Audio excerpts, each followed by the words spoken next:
Do you know when I was transcribing a video I did before, it transcribed my name as Monique.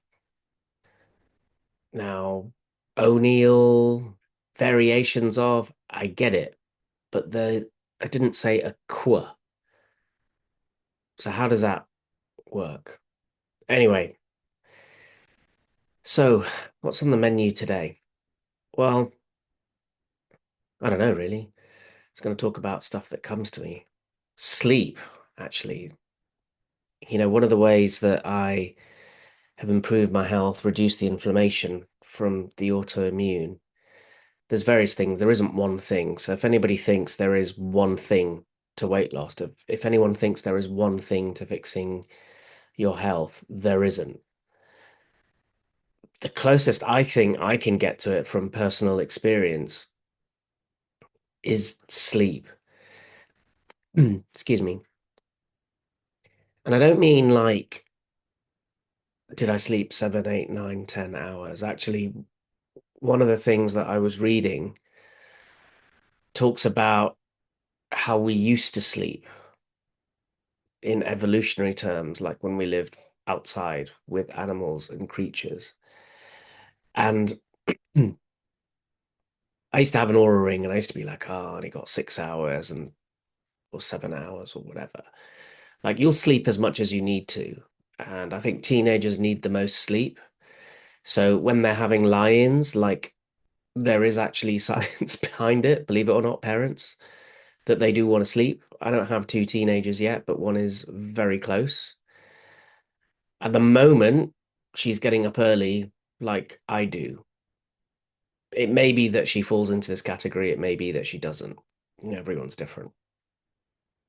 But typically speaking, the learned and the clever people, cleverer than me, who've actually researched this stuff and read articles that I just don't have the stomach or the time or the patience to read, have said that rather than focusing on number of hours, it's about the quality of sleep. And we sleep in stages. And so, broadly speaking, a sleep cycle is about 90 minutes. There is a way of working out based on what time you have to, from what time you wake up, you count back in, I think, I think 4 or 5 90-minute cycles. And that gives you the time that you should be falling asleep by. Now, that's all the deep hardcore stuff. One thing I see, I was speaking to a guy that I helped out at the gym, and he was like, oh, you know what? I'm not sleeping. And I just asked him a couple of questions about, was he using his device like before bed, which is the thing that catches most of us out. And he said no. Anyway, we arrived on the fact that he was having cups of tea at about 7, 8, 9 o'clock. Now, there's also some science that shows that some people have a tolerance to caffeine, but it's like a tiny, tiny percentage of the global population. So what I'm trying to say, and I'll stick my neck out here, it's unlikely to be you that has,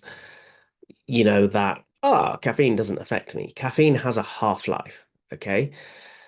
If anyone remembers like nuclear power station disasters, yes, I am showing my age.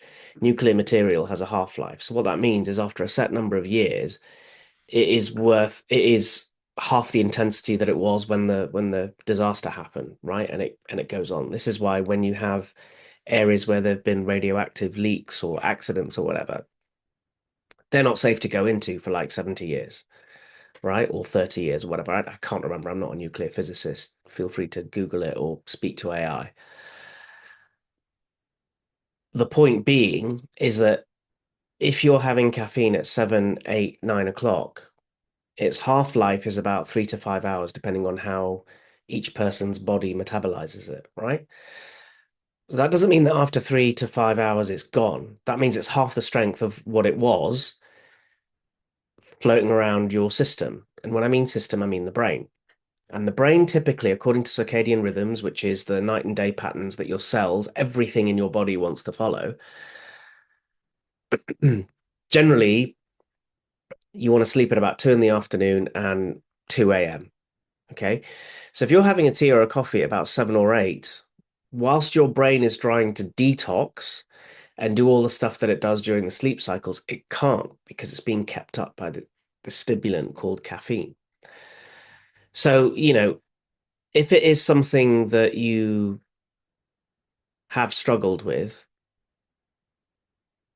give it a go because you might be surprised on the impact that it will have. Next time I saw him, he was like, "Oh my God, it's a revelation."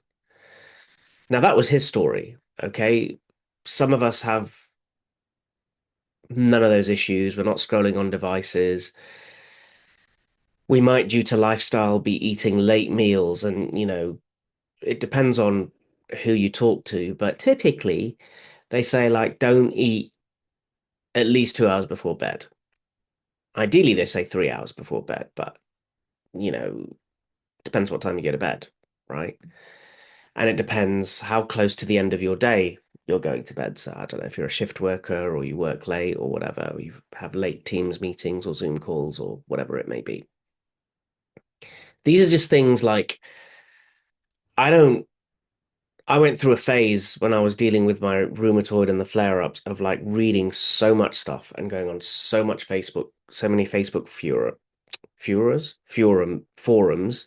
came out wrong, slightly inappropriate. That I just got paralysis by analysis. I was like, what the hell? What do I do? What do I start? Just like make one change, right? Find one lifestyle change that works for you.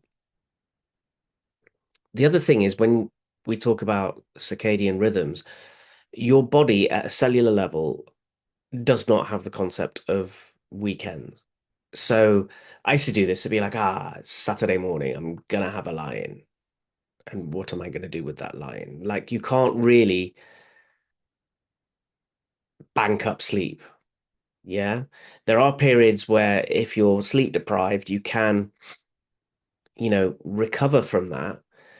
But, that'll take a couple of days, 3 days, whatever. And you've got to make sure that you're getting up and going to bed at the same time every day. It doesn't matter whether it's holidays, doesn't matter whether it's weekends. I mean, obviously there are times when we're tired, hungover, whatever, that we sleep in late. But, if I have a late night, I mean, I don't even use an alarm clock. I don't need to. Even if I have poor sleep or no sleep, I can still get up at 5, 6 o'clock.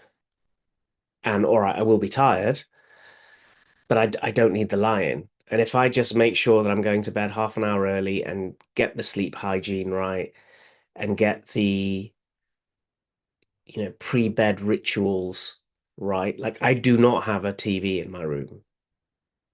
And I noticed that when I did have a TV in my room, which actually I went through a phase of not having one in my room to to to then having one in my room, and I noticed a difference.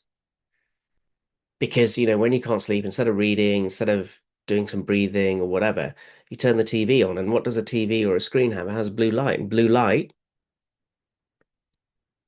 stimulates your body into thinking that it's wake up time, it's daytime. And it really isn't.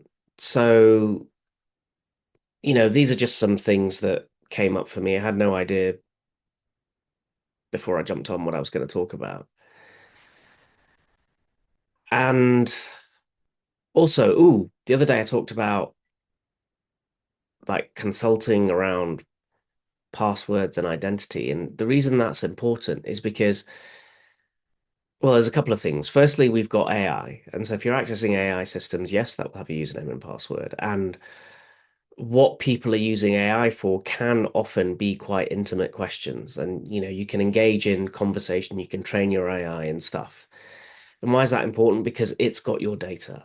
Okay. Now, best will in the world, all these big companies like Anthropic, OpenAI that own ChatGPT, Anthropic that run Claude, Google Gemini, all the others, they do their best to secure things. But ultimately, the weakest link in security is the end user. It's the you and me, right? So I realize that, like, when I speak to people, it's like, oh, and this is people in business as well, right? It's like, oh, I have the same password for everything. Okay, not great, because if one if someone gets that password, they have literally got access to your life, right? And then you wonder why money's disappearing from your account, or the bank's calling you saying, what are these fraudulent transactions or whatever. Okay. So that's the first thing. Instead of using passwords, use pass phrases or pass sentences. So if you think of a quote from a film with spaces and whatever, use that as a password. Sprinkle a couple of numbers in there and like a character. Is it going to make it impossible to hack? No. But it's going to get to the point where, if someone's got a program that's hacking 15 different people, and yours is taking longer than other people, they're probably going to move on to the next person because there will be someone who's got their password as password 1234, or has got their name and month and year of birth on their private plate on their car registration, right? Like information is everywhere. So, my invitation to you is to have conscious awareness around like which systems have which passwords. If it helps, there's various password generators, right? And Apple, I'm sure Android does as well, but Apple has passwords, okay? So for each different thing that you log on to, it will generate a different password. And it will even come up, it will say, do you want me to generate a strong password? Click yes and store it, right? And then you can always go into that and you can copy and paste it into the browser and whatever. So you literally do not have to remember all of those passwords. All you have to remember is the one password or the biometric, like your Face ID or your finger or your code that gets you into your phone or device, right? The other thing I would say on that is this idea of multi-factor authentication. Okay, it sounds like a big word. It really is quite simple. Instead of just having a username and password, when you enter your password and it asks you for a six-digit code, stuff like that, or if it asks you for a password and scanned your face, have at least two of those. Okay, because protecting access to all your stuff, it's like layers of an onion. You got the skin, you got the inside bits that peel off, right? The more layers you have, the more difficult it is for someone to steal your identity or your passwords. And the other thing is, if someone does get your password, you're limiting your risk profile, right? They're only going to get access into one system. So hopefully that helps. Let me know what you do around passwords, passphrases, whatever. I think next time what I'll talk about is this concept of single sign-on. So that takes it a level further where what I talked about is you have to copy and paste your password into a system. If you have something like single sign-on, which typically big businesses use, right? I don't know if there is like a you and I version of it where you kind of log into one place, enter one password, and then it in the background, without using passwords, securely logs into the other systems. So it doesn't even pass your password on your network connection. And one other thing, use a VPN if you can on public networks. So that was all I had for you today. Thank you for listening. Namaste. Until next time.